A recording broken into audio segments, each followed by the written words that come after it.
ஆண்டவராகிய இயேசு கிறிஸ்துவின் நாமத்தில் உங்களை வாழ்த்துகிறேன். இந்த நாள் எனக்கு ஒரு நன்மையான ஒரு நாளாய், ஆசீர்வாதத்தின் நாளாய், ஒரு மேன்மை நாளாய் இருக்க வேண்டும் என்று மனதில் விரும்புகிறோம். அநேகரை நாம் கடந்து போகிற வாழ்க்கையில் பல பிரச்சனைகளை சந்திக்கிறேனா, பாரங்களை சந்திக்கிறேனா, இந்த இக்கட்டான நிலைமையில் என்னை தூக்கி எடுக்க, என்னை மீட்டெடுக்க யாராவது ஒருவர் இருந்தால் நலமாக இருக்கும் என்று சொல்லி நாம் யோசிக்கிறோம் இல்லையா? ஆனால் நமக்கு வருகிறவர்கள் நமக்கு உதவி செய்வார் என்று எங்கே எதிர்பார்த்து போகிறோமோ அந்த நேரத்தில் நமக்கு ஏமாற்றம் ஏற்படுகிறது. சமூகத்தில் ஒருவேளை நீங்கள் செய்தித்தாளை வாசித்திருக்கலாம். ஒரு அருமையான வாலிபன் ஒருவன் தன்னை கொல்ல வருகின்ற மக்களிடத்தில் தப்பித்துக் கொள்ள வேண்டும் என்று கூட்டமான பகுதிக்கு போகிறார். ஒரு ஹோட்டலில் வந்து உட்கார்ந்து அந்த மக்கள் காப்பாற்றுவாள் என்று நினைக்கிறான். ஆனால் எல்லாரும் அவனை விட்டு விடுகிறார், பயங்கரமாக மறித்து போகிறார். இந்த செய்திகளை வாசித்திருக்கலாம். இன்னைக்கு நாம் வாழுகின்ற உலகம் அப்படித்தான். அநேக நேரங்கள் நம்மை தூக்கி எடுக்க, இந்த இக்கட்டான நிலைமையிலிருந்து எனக்கு உதவி செய்ய யாராவது இருக்கிறார்களா என்று தேடுகிறோம். ஆனால் வரும் நிறைய பேர் ஆலோசனை சொல்லுகிறார், ஆனால் நமக்கு உதவி செய்ய யாரும் வருவதில்லை. அதுதான் உலகம். ஒருவேளை இன்றைக்கும் அப்படிப்பட்ட சூழ்நிலையில் நீங்கள் இருக்கலாம். என்னை தூக்கி எடுக்க, எனக்கு கை கொடுக்க ஒருவர் இந்த உலகத்திலே உண்டாயிற்று.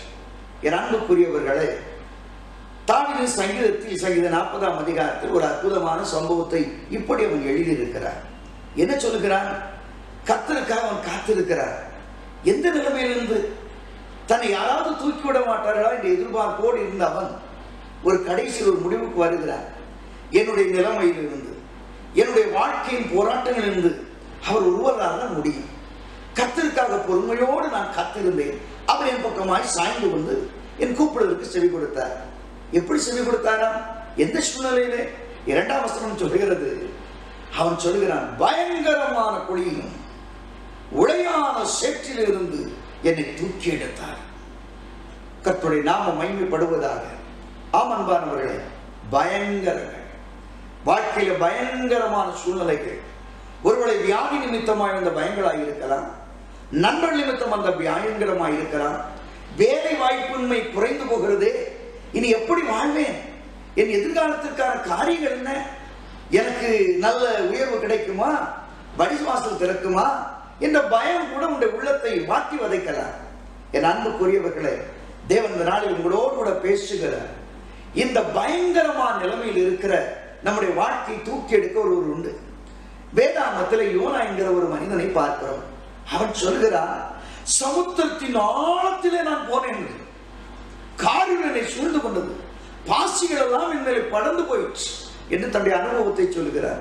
ஒருவேளை இன்றைக்கும் நீங்கள் தூக்கி எறியப்பட்ட ஒரு நிலைமையில எல்லாம் முடிந்துட்டு, சார் நான் ஆழத்துல போயிட்டேன், இன்னும் வெளியே வர முடியாது, ஒரு சான்ஸ் இல்லை அப்படின்னு ஒருவேளை இருக்கலாம்.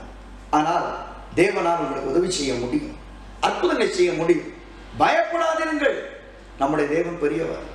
ஆம் அன்பானவர்களே, அந்த யோனாவை தூக்கி எடுத்து, ஒரு மீனுக்கு கட்டளை கொடுத்து அவனை தூக்கி எடுத்து வெளியிலே கொண்டு வந்தது போல சமுத்திரத்தின் ஆழத்தில் இருக்கிற உங்கள் நிலைமையை மாற்ற ஆண்டவரால் முடியும்.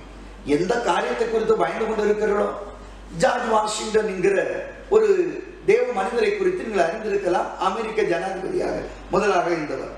அவர் தான் அமெரிக்க தேசத்தை உருவாக்கின சிற்பி என்று சொல்லலாம்.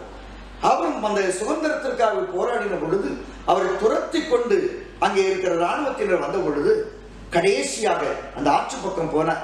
கனடாவை அமெரிக்காவை பிரிக்கிற அந்த ஆற்று பக்கத்தில் போய் நின்ற பொழுது இன்னும் துரத்தி கொண்டு வருகிறார். ஆனால் அந்த தண்ணீரோ மிக குளிர்ச்சியான நிலைமையில இருந்தது. உள்ள போனா மனுஷன் ஐஸ் கட்டி ஆயிடுவான். ஆனால் இவருக்கு நீந்தவும் தெரியாது. ஆண்டவருக்கு ஒரு சின்ன பிரார்த்தனை செய்தார். ஆண்டவரே, நான் இந்த இடத்திலிருந்து தப்பித்து போய் மறுபடியும் இந்த தேசத்துக்கு வருவேனானால், இந்த தேசத்தை நீர் கொடுப்பீரானால் இந்த தேசம் உம்முடைய தேசமாய் மாறும் என்று ஒரு சின்ன பொருத்தனை பண்ணி தண்ணீரை டக்கென்று குதித்தார்.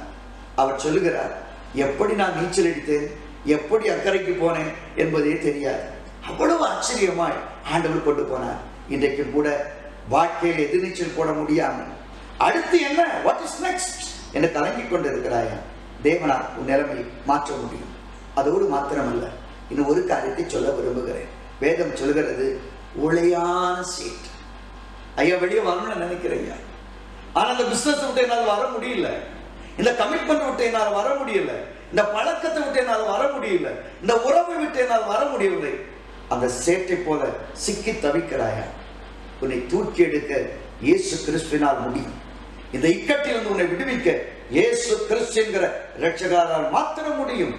நீ செய்ய வேண்டிய ஒரே ஒரு காரியம், அந்த சர்வ வல்லமையுள்ள தேவனை நோக்கி, தகப்பனே இது எனக்கு உதவும், இந்த நாளில் நான் இனிமையாக வாழ விரும்புகிறேன். தேவன் உன்னை தூக்கி எடுப்பார். சங்கீதக்காரன் அழகாக சொல்கிறார், கண்மேல் மேலே கொண்டு போவார். நீ எதிர்பாராத உயர்வுகளை ஆண்டவர் கொடுத்து கண்மேலின் மேலே நிறுத்தி நடைகளை உறுதிப்படுத்தி புலம்பிக் கொண்டிருந்தார் அல்லவா, எனக்கு உதவி செய்ய யாரும் இல்லை என்று சொன்னார் அல்லவா, ஒரு புது பாடலை தரப்போகிறார். கர்த்தர் எனக்கு நன்மை செய்தபடினால் நான் அவரை பாடுவேன். இந்த நிலைமையிலிருந்து, இந்த இக்கட்டிலிருந்து கண்டிப்பாக நீ வெளியே வரப்போகிறார். இந்த நாள் இனிமையான நாளாக அமைய கர்த்தர் உங்களை ஆசீர்வதிப்பார். நல்ல நாளாக, ஆசீர்வாதமான நாளை கர்த்தர் உனக்கு மாற்றிக் கொடுப்பார். தேவன் உங்களோடு இருப்பாரா.